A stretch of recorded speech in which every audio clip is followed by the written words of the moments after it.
ভাই, কালকেরা বাংলাদেশের ক্যাপ্টেন্সির মধ্যে আমরা সব থেকে সেরা ক্যাপ্টেন্সি দেখছি।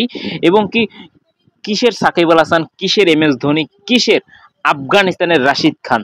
ভাই, এই সম্পূর্ণ ক্রিকেটাররা শুধুমাত্র মেহেদী হাসান মিরাজের কাছে ফেল।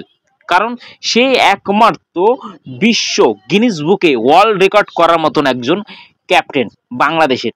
কারণ সে তার মাথায় কোনো বলিং মানে বলিং কারে দিয়ে করাবে, ব্যাটিং কে করবে, ক্যাপ্টেন্সি কিভাবে করতে হয় সেইটা এখন পর্যন্ত ব্যবহার করে নাই।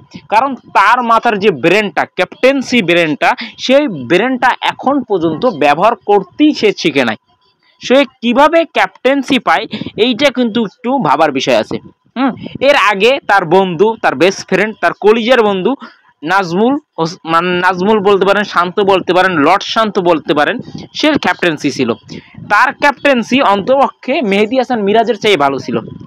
ভাই, একজন ক্যাপ্টেন, আপনি একজন ক্যাপ্টেন, আপনি 50 ওভার বল করাবেন, কিন্তু এমন পজিশনে আইসা আপনি এমন একজন বলার হাতে বল তুলে দিছেন যে এখানে 6 বলে 5 রানের দরকার ছিল। ভাগ্য ভালো যে সাইফ হাসান আপনার মতন ফালতু মার্কা অলরাউন্ডার না। সাইফ হাসান আপনার মতন বলদ মার্কা ক্রিকেটার না। কারণ আপনার মধ্যে ভাই এক পরিমাণ পর্যন্ত লজ্জাবোধ নাই। কারণ আপনি একজন ক্যাপ্টেন হয়েছেন, আপনার মধ্যে কোনো দায়িত্ব জ্ঞান নেই। আপনি নিজে ঠিকই 10 ওভার বল করে নিছেন, আপনি মোস্তাফিজুরের মতন বলারে আপনি 8 ওভার বল করতে দেন। সাইফ হাসান রে পার্ট টাইমার একজন বোলার, সেইখানে আপনি যেখানে প্রেশার ছিল সেই প্রেশারের সময় তার হাতে বলটা তুলে দিয়েছেন। মানে আর কোনো বলার তো অবশিষ্ট আপনি রাখেন নাই। মানে কিভাবে কেমনে কি বল করছেন আপনি নিজেও জানেন না। কালকে আপনি ওয়েস্ট ইন্ডিজের বিপক্ষে না পক্ষে, এইটাই অনেকে বুঝতে পারতেছে না। কারণ যেইখানে রিশাদ 14 বলে 39 রান করছে, সেইখানে আপনারা সুপার ওভারে আপনি ব্যাট করতে নামান আপনার বন্ধু শান্তরে, যে তার নামের আগে সম্পর্ক শব্দটা পাইছে, লর্ড শান্ত পাইছে, ডট বল খেলতে খেলতে লর্ড শব্দটা উপহার পাইছে, তারে আপনারা ক্যাপ্টেন্সি করান। আর একজন আছে আমাদের বালপাকনা, মানে কোচার বলতে পারেন, কোচ যাই বলেন, ঠিক আছে, সে যখন ড্রেসিং রুমের বাইরে ছিল সে তখন বলতো যে আমার মাথার মধ্যে আসে না, হ্যান ত্যান। এখন আপনি যখন ড্রেসিং রুমের মধ্যে আছেন, আপনি যখন থেকে কোচের দায়িত্ব নিছেন, তখন থেকে আমি দেখি নাই ভাই বাংলাদেশ কোনো কিছু ভালো পারফরমেন্স করছে।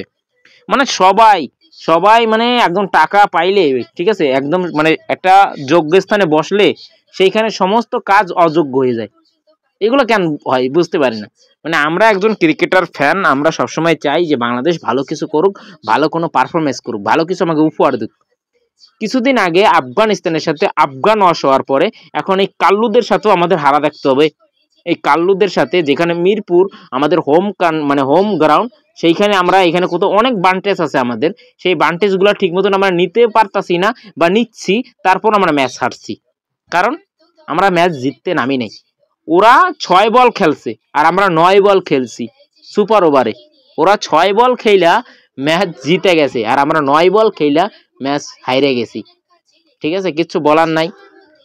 গুড, অনেক সুন্দর একটা অধিনায়ক পেয়েছি, অনেক সুন্দর একটা অলরাউন্ডার পেয়েছি, যে বাংলাদেশের নামটা একসময় গিনিস বুকে লিখবে, একসময় নিজের নামটি মেহেদী হাসান মিরাজ, সেইটা ক্যাপ্টেন্সি শিরোপা যাই বলেন সেইটা লিখবে।